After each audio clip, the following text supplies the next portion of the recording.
रूस ने Moscow worship पर यूक्रेनी हमले का 24 घंटे के भीतर कैसे लिया बदला? रूस में विपक्षी पार्टी के नेता ने पुतिन सरकार पर क्यों उठाए सवाल? रशियन आर्मी ने यूक्रेन में कहां गिराया 3000 पाउंड का बम? अमेरिका पोलैंड में रूस के खिलाफ कर रहा है कौन सी बड़ी तैयारी? और मारियुपोल में चेचन फोर्स ने अब तक का सबसे बड़ा हमला किया। रूस यूक्रेन जंग से जुड़ी खबरों के लिए आइए देखते हैं रूस वर्सेस यूक्रेन टॉप 9। यूक्रेन ने जिस नेपच्यून मिसाइल से रूस के बेशकीमती वारशिप मोस्कवा को उड़ाने का दावा किया था, रूसी सेना ने 24 घंटों के भीतर ही उस नेपच्यून मिसाइल बनाने वाली फैक्ट्री को तबाह करके अपना बदला लेने का दावा किया है। रूस ने ब्लैक सी से लंबी दूरी की कैलिबर मिसाइल दागकर यूक्रेनी राजधानी कीव में मौजूद विजार प्लांट को तहस नहस कर दिया है। इस हमले में नेपच्यून मिसाइल बनाने वाले विजार प्लांट को भारी नुकसान पहुंचा है। रूसी हमले से विजार प्लांट के 2 यूनिट बंद हो गए हैं। यूक्रेनी हमले में मोस्कोवा वारशिप के डूबने के बाद रूसी संसद ड्यूमा के पूर्व डिप्टी स्पीकर और विपक्षी पार्टी के नेता इल्या पोनोमारेव ने पुतिन सरकार को कटघरे में खड़ा किया है। पोनोमारेव ने दावा किया कि हमले के बाद मोस्कोवा वारशिप पर मौजूद 510 लोगों में से सिर्फ 58 लोग ही बचाए जा सके, जबकि 452 लोगों की मौत हो गई। पोनोमारेव के मुताबिक इन 452 लोगों की मौत और मोस्कवा जैसे वारशिप को खोना रूस के लिए भारी नुकसान है। इसके लिए जवाबदेही तय होनी चाहिए। यूक्रेन पर रूस की बमबारी के बीच नेटो की जंगी तैयारी तेज हो गई है। नेटो ने मेडिटेरियन सी में अपनी तैनाती बढ़ा दी है।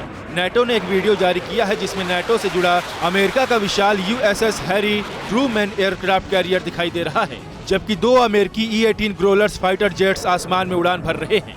वहीं रूसी धमकियों के बावजूद फिनलैंड नेटो में शामिल हो सकता है। फिनलैंड के कैबिनेट मंत्री ने दावा किया है कि फिनलैंड और स्वीडन जल्द ही नेटो की सदस्यता के लिए आवेदन कर सकते हैं। रशियन आर्मी ने बीती रात यूक्रेन पर एक विध्वंसक हमला किया है। रूसी रक्षा मंत्रालय ने बेहद ताकतवर मिसाइलों से हमले का ये वीडियो जारी किया है, जिसमें रात के अंधेरे को चीरती रूसी मिसाइल्स यूक्रेनी सेना के ठिकानों की ओर तेजी से बढ़ रही है। रूस के इस भीषण हमले में यूक्रेनी सेना को भारी नुकसान होने की खबर है। वहीं यूक्रेन की राजधानी कीव में भी रशियन आर्मी ने भारी तबाही मचाई है। कीव पुलिस के मुताबिक अब तक के रूसी हमलों में राजधानी के 900 से ज्यादा नागरिकों की मौत हो चुकी है। रूसी हमलों के जवाब में यूक्रेनी फौज भी ताबड़तोड़ हमले कर रही है।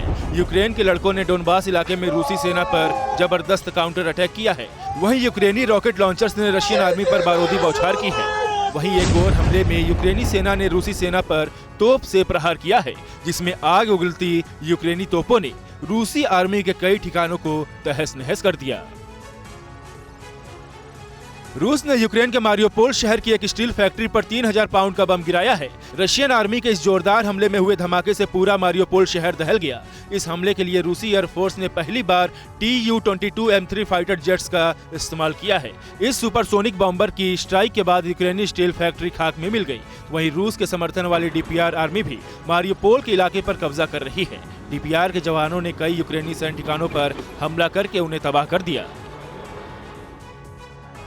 मारियुपोल में रूसी सेना के साथ साथ चेचन आर्मी भी जोरदार हमले कर रही है। यहाँ चेचन लड़ाकों की ताबड़तोड़ फायरिंग का एक वीडियो सामने आया है, जिसमें चेचन सैनिक सामने वाली इमारत में छिपे यूक्रेनी सैनिकों पर गोलियों की बौछार कर रहे हैं। बेहद ही खूंखार और बेरहम माने जाने वाले चेचन्या की फोर्स ने अपनी छवि सुधारने के इरादे से एक प्रोपेगेंडा वीडियो जारी किया है। यह वीडियो यूक्रेन के सेवरोडोनेत्स्क का है, जहाँ एक चेचन जवान ने एक स्थानीय महिला की चोरी हुई कार वापस पहुँचाने का दावा किया है। रूस के समर्थन में लड़ रही चेचन्या की स्पेशल फोर्स ने मारियुपोल में अपने सैन्य ऑपरेशन का एक और वीडियो जारी किया है, जिसमें चेचन सैनिक मारियुपोल की इमारतों में छिपे हुए यूक्रेनी सैनिकों को ढूंढ कर उन पर हमले कर रहे हैं। चेचन आर्मी ने यहां भारी तबाही मचाई है। अब तक की जंग में करीब 95% मारियुपोल शहर खंडहर में तब्दील हो चुका है।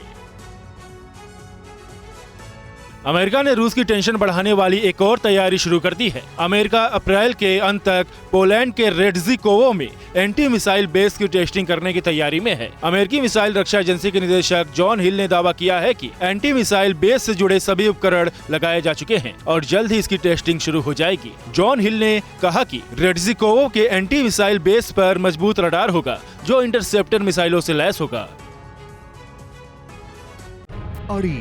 सोमवार से शुक्रवार शाम 6 बजे सिर्फ TV9 भारतवर्ष पर।